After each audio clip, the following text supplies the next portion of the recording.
시대가 점점 어둡고 그리고 시대가 점점 고통스러울수록 꼭 필요한 사람들이 있습니다. 그 사람들은 꿈을 갖고 있는 사람입니다. 제가 지난주에 다큐멘터리로 제작된 영화를 봤습니다. 건국전쟁이라고 하는 영화였습니다. 거기에는 이승만 대통령에 대한 내용들을 담고 있었는데, 저는 그 내용을 보면서 한 사람의 꿈이 100년 뒤에 어떻게 꽃피는가 라고 하는 것을 볼 수 있었던 것 같습니다. 일제강점기에 정말 우리나라의 앞이 보이지 않고 우리의 힘으로서는 독립을 꿈꿀 수도 없는 그때에 이 한 분의 꿈이 결국 민주주의 국가를 만들고 지금의 이런 부귀 그리고 또한 안정, 평화들을 이룬 것이 아닌가. 그런데 그 영화를 보면서 내심 미안했습니다. 우리나라의 대통령이었고 그리고 또한 우리에게 이런 귀중한 소중한 그리고 또 이런 평화를 우리에게 처음으로 시작하여 선물해 주신 분임에도 불구하고 제가 그분을 잘 몰랐더라고요. 그래서 정말 미안했습니다. 근데 이런 이야기가 우리 이승만 대통령에 대한 것뿐만 아니고 저희 집에 제 일생에도 그런 일이 있습니다. 그건 저희 아버지에 대한 이야기인데, 과거에도 한번 말씀드렸지만 저는 어릴 때 제 아버지가 정말 싫었습니다. 이유는 우리 아버지는 이뽕아 라고 한번 부르면 네 라고 대답해야 돼요. 한 번은 제가 낮잠을 자는데 아버지가 불렀는데도 대답을 안 했어요. 아마 낮잠 자니까 몇 번 불렀는지도 모르겠죠. 아버지가 갑자기 방문을 열고 들어오더니 그 아들 잠자는 이불에 그냥 물을 갖다 확 끼얹었어요. 그게 지금도 안 잊혀져요. 그러고는 드는 생각은 내가 저런 아버지는 내가 절대 모시지 않는다. 내가 나중에 커서 아버지 늙으면 어머니는 모셔도 아버지는 안 모시겠다. 이런 마음을 먹었던 게 저예요. 그런데 그런가 하면 또 하나, 동네 어른들이 지나가는데 사실은 동네가 작은 시골 마을이다 보니까 아침에 보고 또 점심때도 봐요. 그런데 어른들한테 인사 안 하면 아버지는 여지없이 꿀밤을 한 대 때리는데요, 그 꿀밤이 얼마나 아픈지 머리에 혹이 날 정도였어요.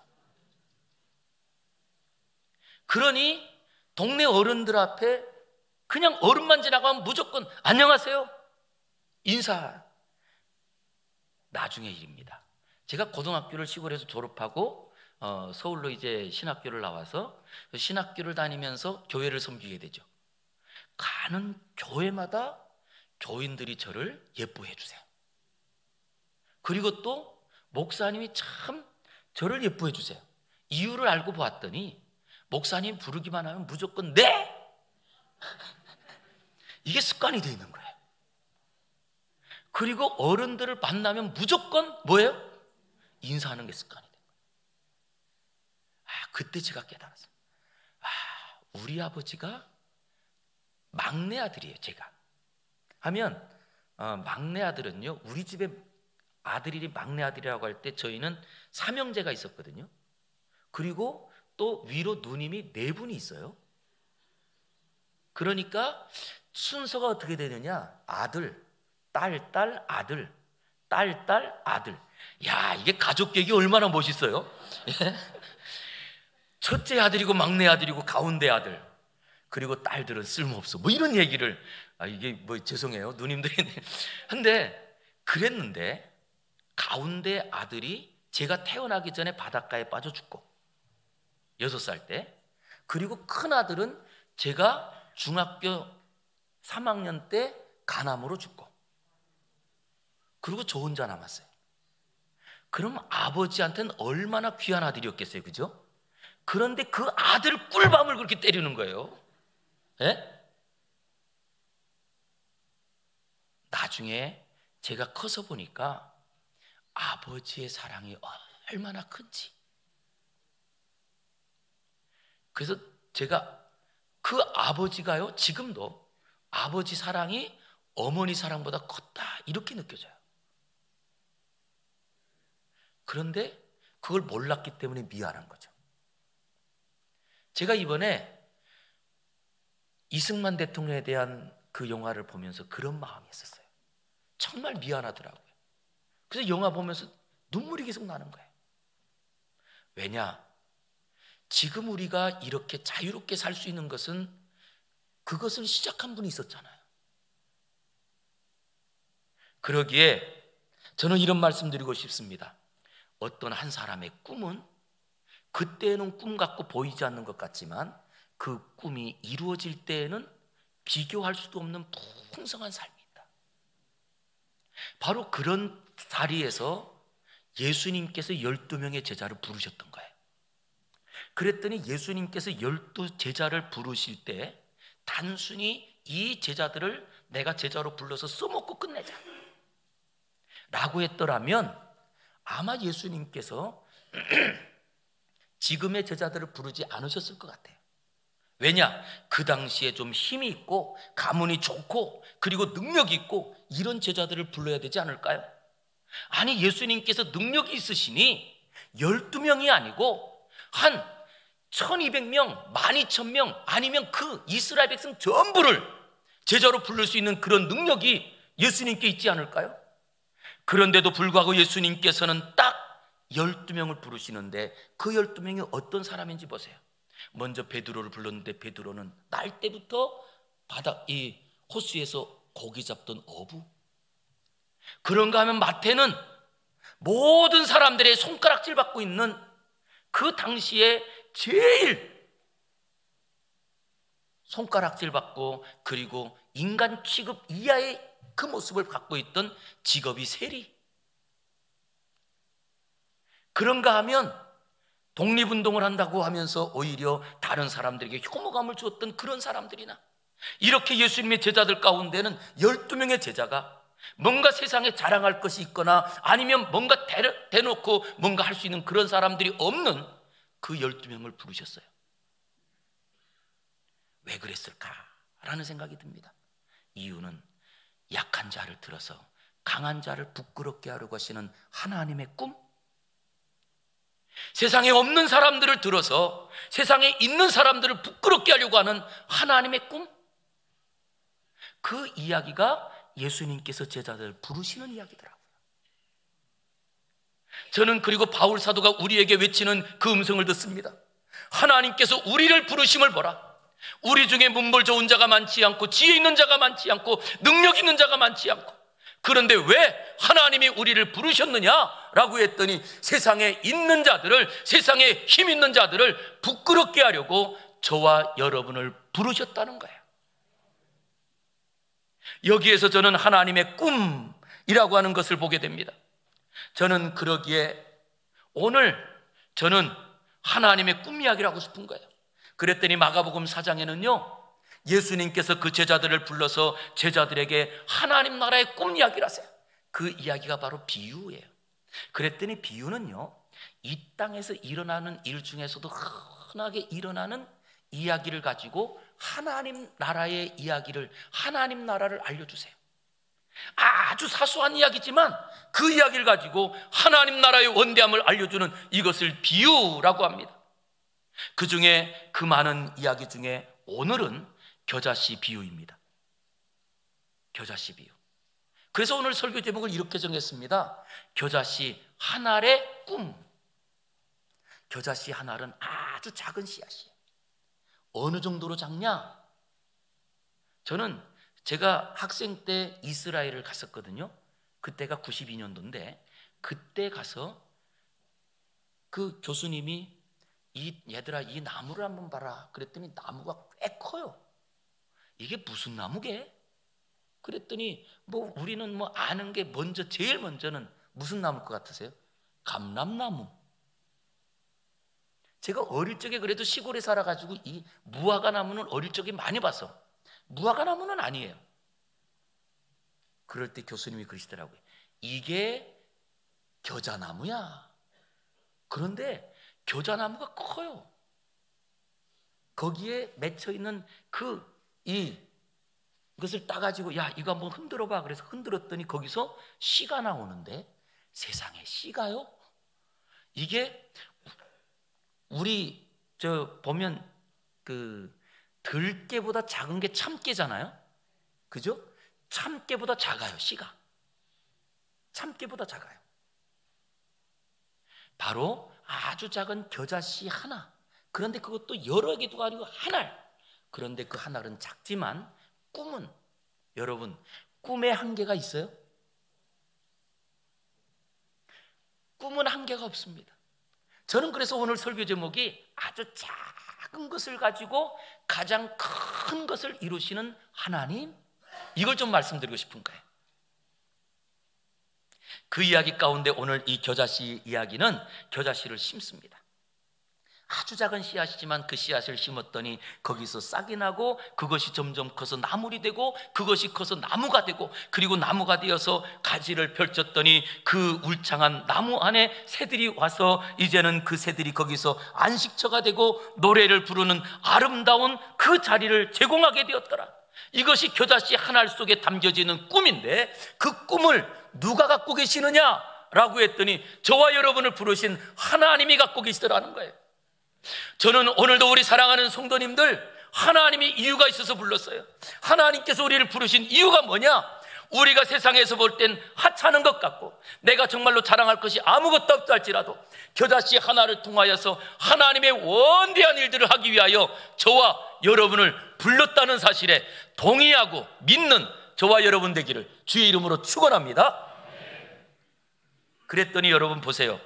하나님께서 겨자씨 비유를 통하여서 우리에게 알려주시거나 하는 그 이야기가 뭘까?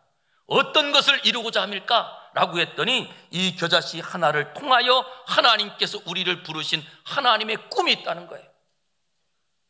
그건 뭐냐? 우리 한번 따라하겠습니다. 아무리 작은 것이라도, 고통스러운 현실이라도 부끄러워하지 마라. 이게 하나님께서 이 겨자씨 비유를 통하여 우리에게 주시는 이야기예요. 우리가 인생을 살면서 너무나 부끄럽게 삽니다. 그래서 우리의 어떤 수치는 감추려고 합니다. 그런데 오늘 예수님께서 겨자씨 하나를 통하여 우리에게 말씀하시는 거예요.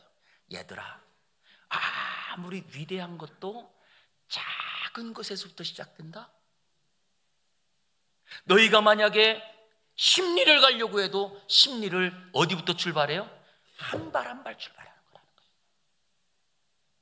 그런데 분명한 것은 그 위대한 것을 이루기 위해서는 반드시 과정이 있어야 된다는 거예요. 뭐가 있어야 된다고요? 과정. 그랬더니 이제 예수님 제자들을 한번 생각해 볼게요.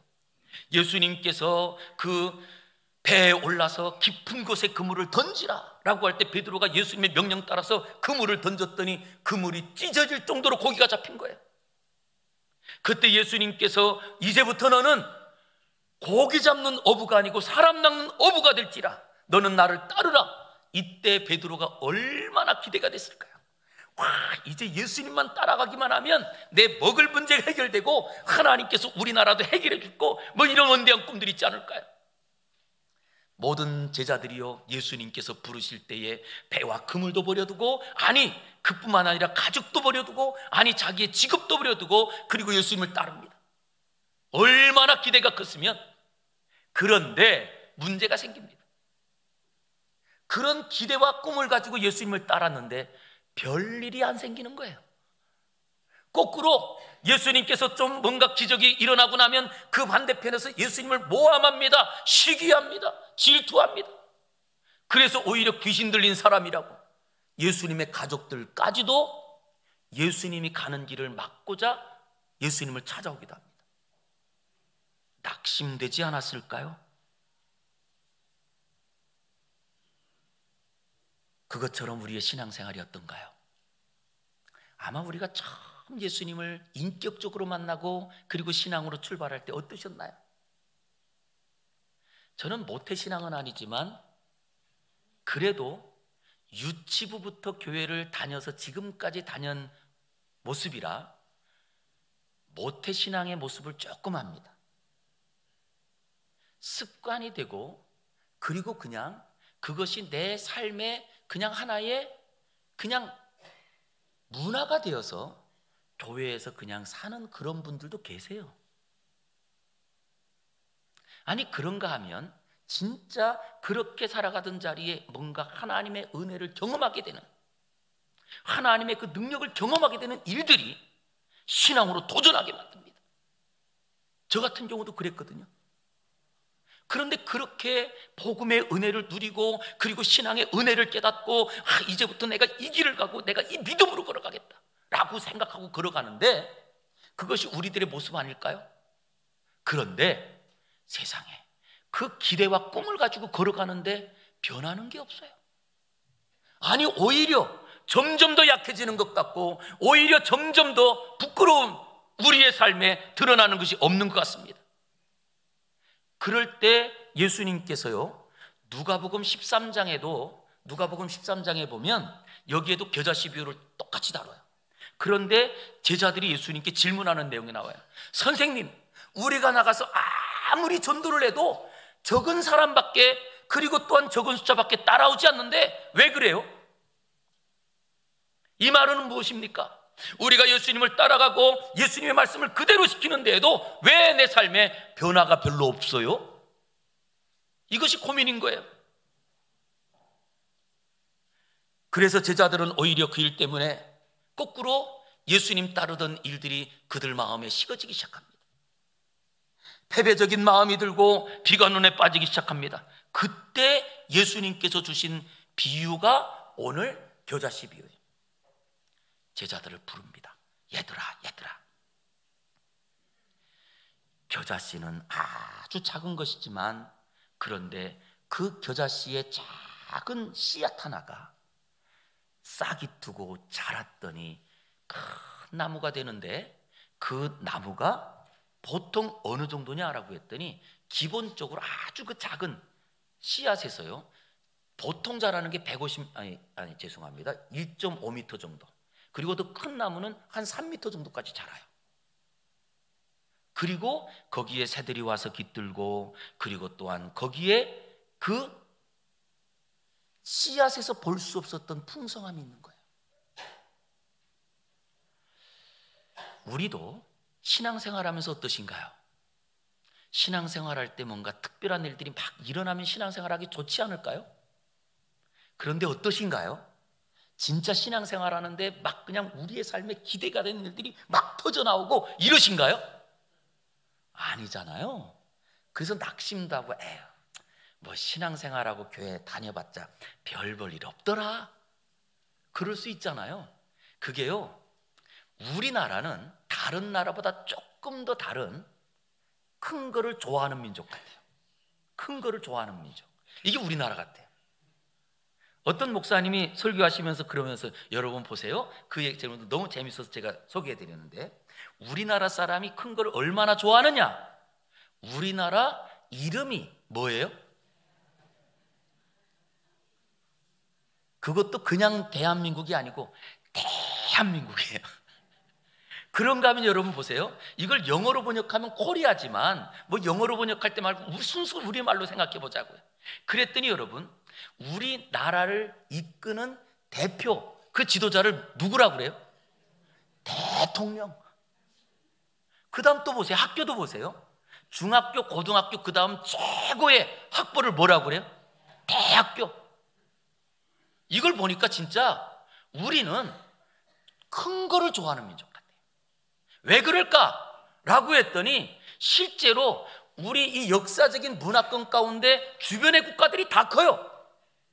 주변의 국가들이, 그 주변의 국가들이 큰 자리에 작은 나라가 하나 섞였으니, 우리의 마음속에 무엇이 있느냐고 할 때 열등감이 나도 모르는 사이에 지리적인 환경 가운데 사로잡혀 있는 거예요. 그래서 뭔가 이름이라도 크게 만들어 보자. 그래서 우리 아버지가 막내 아들을 낳았단 말이에요. 그랬더니 아들을 탁 낳으니까 아버지가 내가 이름을 지어야지. 그리고 우리 아버지가 제 아들 이름을 짓겠다는 거예요. 그래서 그래도 아버지가 지어주면 좋잖아요. 그래서 아버지 이름에 지어주세요. 그랬더니 뭐라고 지었느냐? 두 개를 지었어요. 아버지가 이름을. 저희 아들 돌림이 환자 돌림이거든요. 환자 돌림이니까 첫 번째 이름이 뭘 것 같으세요? 예, 하셨네. 대환. 그리고 두 번째 이름이 또 있어요. 뭘까요? 예? 용환. 제가 그 이름을 두는데 너무 부담이 되는 거예요, 막. 그래서 아버지한테, 아버지, 그 이름보다는 우리가 예수님 믿으니까 주님을 빛내라. 그래서 주환 어때요? 그랬더니, 내가 좀 낫다? 그래가지고 이 아들 이름이 주환이가 된 거예요. 근데 실제 우리 안에는 뭔가 자녀가 태어나면 크게 되는 걸 꿈꾸고 우리 안에 이런 것들이 자꾸 있단 말이에요. 그리고는 생각합니다. 작은 거는 나쁘다고, 작은 거는 안 좋다고. 그래서 기업을 해도 우리 아들이 기업을 큰 기업 해야 돼요? 작은 기업 해야 돼요? 큰 기업. 이게 우리 안에.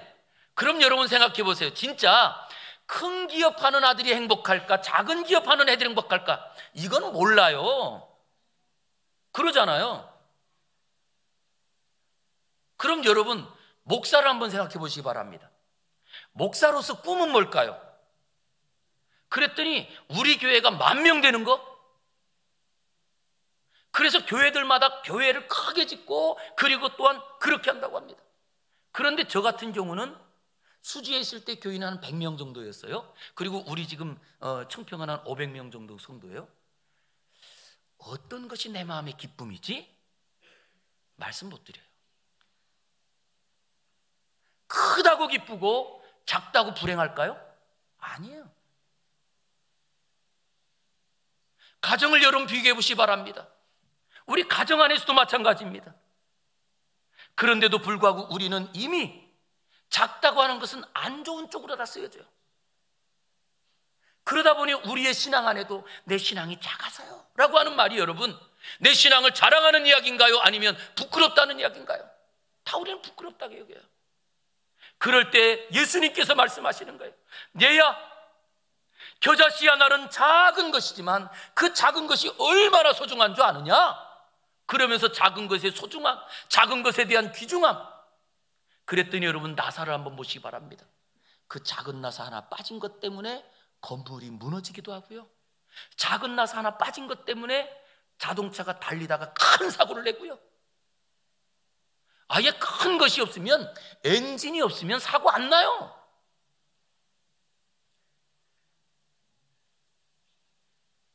작은 것이 없어서 오히려 큰 사고를 냅니다. 그러면서 오늘 예수님께서 12명의 적은 제자들을 부르시고 그 안에서 겨자씨 하나의 꿈 이야기를 하는 이유가 뭘까요? 위대한 모든 것들은 작은 것에서 시작된다. 그런데 반드시 과정을 거쳐야 된다. 그리고 우리 성도님들 꼭 기억하시기 바랍니다. 자, 우리 한번 따라하겠습니다. 내 꿈은 아직 이루어지지 않았고 지금은 꿈을 이루는 과정입니다. 할렐루야. 예, 지금은 그 꿈을 이루는 과정이에요. 포기해야 될까요? 멈춰야 될까요? 꿈은 사라집니다. 그래서 예수님께서 이 제자들에게, 얘들아, 너희의 삶에 어떤 어려움이 있다 할지라도 그 과정들이 필요해. 그러면서 우리에게 주신 말씀이 있는데요, 마가복음 4장 26절부터 앞부분을 한번 우리 볼게요. 그랬더니 거기에도 씨 얘기를 해요. 씨에 대한 이야기를 하면서 어떤 것들이 필요하냐, 26절에 보니까 또 이르시되 하나님의 나라는 사람이 무엇을요? 씨를 땅에 뿌린 것 같은데 그가 밤낮 자고 깨고 하는 중에 무엇이 자란대요? 씨가 나서 무엇해요? 자라고. 어떻게 그리 되었는지를 알지 못하느니라. 땅이 스스로 열매를 맺게 되어 처음에는 뭐래요? 다음에는, 그 다음에는 이삭의 충실한 곡식이니라. 그리고 열매를 익으면 곧 낫을 댈 때가 오나니 추수 때가 이르렀느니라. 추수를 기다리고 추수를 꿈꾸는 사람은 씨앗을 심는다는 거예요. 낭비하는 이야기 같죠? 땅에다가 왜 그 씨앗을 버려? 라고 말할 수 있겠죠. 그런데 수확을 꿈꾸는 사람만 그 땅에다가 씨앗을 던지더라는 거예요. 이것이 바로 우리의 삶의 이야기입니다. 정말로 하나님의 꿈을, 하나님의 뜻을 기대한다면 반드시 과정이 있는데, 씨앗이 땅에 떨어져야 싹이 나고, 싹이 나야 자라고 열매를 맺게 되더라는 거예요. 저는 그러기에 저는 우리 성도님께 당부드리고 싶어요. 우리의 믿음이 약하고 내가 세상에 자랑할 것이 없고 돈이 작다고 할지라도 절대 그것 때문에 부끄러워하지 마시고 있는 모습 그대로 당당하시기를 주의 이름으로 축원합니다. 하나님께서 이걸 원하시는 거예요. 그래서 우리를 부르셨어요. 그런데 여기에 겨자씨를 통해서 우리 안에 있는 무엇을 보게 하셨느냐라고 했더니 위대한 가능성을 보게 하신 거예요. 겨자씨, 아니 그 작은 씨앗 안에 무슨 가능성이요? 그런데 여러분, 만약에 예수님께서 그냥 작은 것이 위대하다 이런 걸 말씀하시고자 싶었으면 겨자씨가 아니어도 모래알, 더 작을 수 있어요. 먼지, 이건 더 작아요. 그런데 예수님께서 왜 모래알이나 먼지를 비유하지 않고 겨자씨를 비유했느냐라고 했더니, 그 겨자씨를 택한 이유는 모래에도 없고 먼지에도 없는 것이 이 겨자씨에는 있는데, 그게 바로 생명입니다. 생명. 우리는 그래서 어린아이가 태어났을 때 아무것도 못하고 그저 울기만 해도 그 아이를 사람이라고 해요. 왜요? 생명이 있으니까. 그것처럼 바로 이 생명력, 그것은 반드시 작은 씨 안에 있다 할지라도 그 생명은요 점점 자라서 싹이 피고 자라서 나무가 되고 안식처를 만들더라는 거예요. 그래서 우리에게 무엇을 말하느냐라고 했더니, 우리에게 중요한 것은 작냐 크냐, 우리에게 자랑할 것이 있냐 없냐, 이게 아니라 그 생명이 있느냐라고 하는 거예요. 생명이 있으면 자랍니다. 생명이 있으면 꽃이 핍니다. 그러나 아무리 크다 할지라도 생명이 없으면 아무 일도 일어나지 않아요. 저는 우리 사랑하는 성도님들의 심령 가운데 그 예수의 생명이, 하나님의 생명이 가득가득 채워져 있기를 주의 이름으로 축원합니다. 그랬더니 여러분, 이 겨자씨가요 정말 눈에 띄지 않을 정도로 작은 씨앗이지만 그 씨앗이 큰 나무가 되고 새들의 안식처가 되고 열매를 주는 이유는 딱 하나요. 살아있기 때문입니다. 우리에게 중요한 거예요. 살아있는 성도. 그래서 우리 그런 말 있잖아요. 살아있네. 예? 우리 성도들 보면서 누가 보든지, 와, 저 장집사는 살아있네, 이게 있어야 되지 않겠어요? 그 신앙의 생명이 살아있으면 반드시 그 역사가 나타나는 거거든요. 이 비유를 통하여 우리에게 알려주시는 게 있어요. 얘들아, 제자들에게 말하는 거예요. 얘들아, 너희들이 평생 어부로 자라서 자랑할 것이 없어도, 아니 지금까지 다른 사람들에게 손가락질 받는 세리로 자랐다 할지라도 걱정 마. 다른 사람들이 너를 비난하고 다른 사람들이 너를 몰라준다 할지라도 괜찮아. 왜냐? 내 안에는 하나님께서 약속하신 생명이 있거든. 저는 오늘도 우리 사랑하는 성도님들이 세상 사람들이 나를 몰라주고, 그리고 오히려 세상 사람들이 우리가 갖고 있는 신앙까지 비난하면서 내가 세상에 뭔가 보여주고 자랑할 것이 아무것도 없다 할지라도 내 안에 계신 예수님이 계시면 그 생명이 우리를 살린다는 것을 믿고 일어나는 은혜가 있기를 주의 이름으로 축원합니다. 그랬더니 여러분, 이 생명이 어디서 나오는지 보세요. 그 생명이 있는 사람은요 기도가 달라요. 이 생명이 있는 사람 어떤 기도할까요? 그 생명이 있기 때문에 이 생명이 점점 자라서 꽃이 피고 나무를, 안식처를 만들 걸 알기 때문에 불가능을 가능케 해달라고 기도합니다. 이게 바로 생명 있는 사람들의 기도예요. 안 되는 것을 해달라고 기도합니다. 왜? 하나님, 내 질병 하나님 고쳐주시옵소서, 병원 가도 안 되는데 도와주세요, 이런 기도를 하게 되는 거예요. 왜? 내 안에 생명이 있거든요. 그것이 바로 우리의 삶을 바꿉니다. 우리 자녀들을 놓고도 기도할 때 내가 볼 때는 이 자녀에게 소망이 없어. 그렇다 할지라도 내 안에 계신 생명이 있기 때문에 그 생명을 가지고 자녀들 향해서 꿈을 꾸고 기도합니다.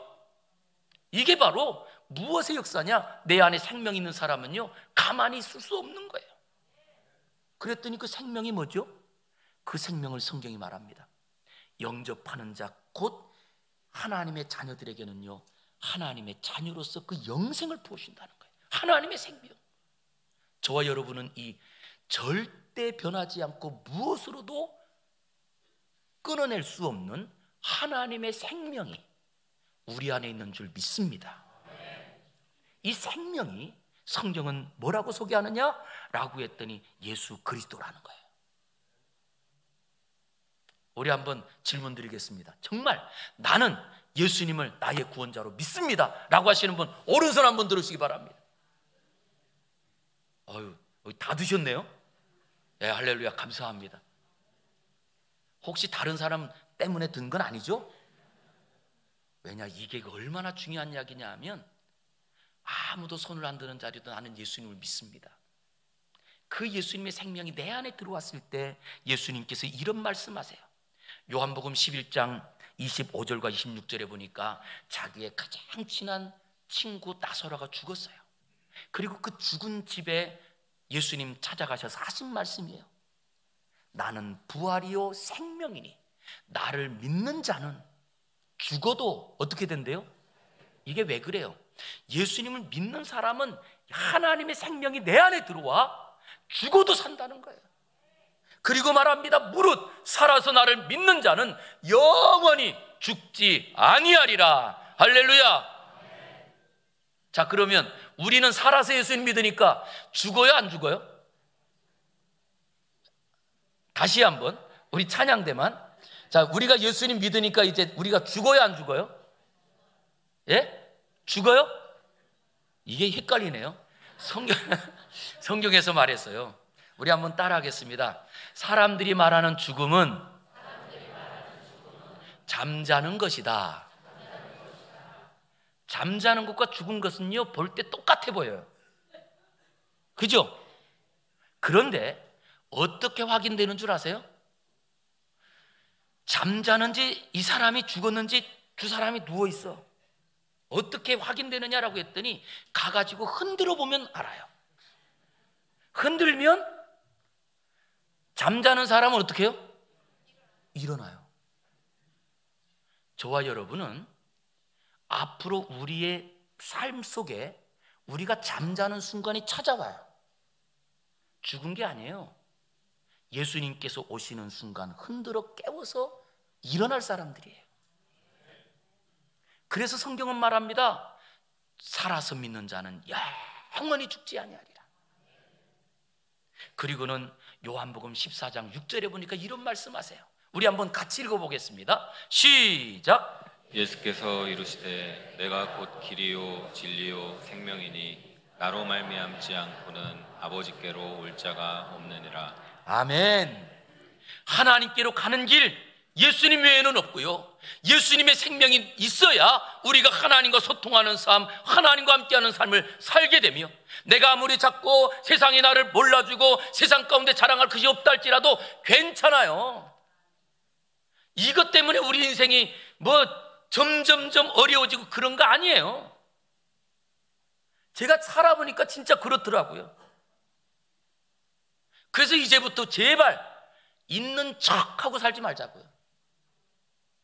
뭔가 좀 대단한 척 그러고 살지 말자고요. 그냥 있는 대로 살자고요. 왜냐? 내 안에 하나님의 생명이 있는데 절대 무엇으로도 해결할 수 없고 죽음으로도 깨뜨릴 수 없는 하나님의 생명이 내 안에 있는데 부끄러워하지 마시고요, 당당하게 오히려 이 생명을 통하여 죽은 자를 살려주시고 하나님의 뜻을 일으켜 주시어서 우리가 알지 못하는 큰 일들을 행하실 그 하나님의 역사를 기대하면서 이제는 우리가 겨자씨 하나처럼 작달지라도 하나님의 꿈을 보고 살아가는 저와 여러분 되기를 주의 이름으로 축원합니다. 기도하겠습니다. 거룩하신 아버지 하나님, 감사합니다. 오늘도 겨자씨 하나를 통하여 우리 자신을 보게 하시고, 그러나 하나님께서 이 겨자씨 하나 같은 우리를 불러 하나님의 꿈을 보게 하시고 이제는 그 하나님의 꿈을 보는 것만 아니라 누리는 삶으로 우리를 불러주시니 감사합니다. 주여, 우리의 살아가는 모든 삶이 하나님의 꿈을 누리는 삶이 되게 하여 주시옵소서. 죽은 자를 살려주시고 약한 나를 고쳐주시고 우리의 부족함을 풍족하게 하시는 하나님을 날마다 경험하는 우리 모두가 되길 원하옵고 예수님 이름으로 기도 올리옵나이다. 아멘.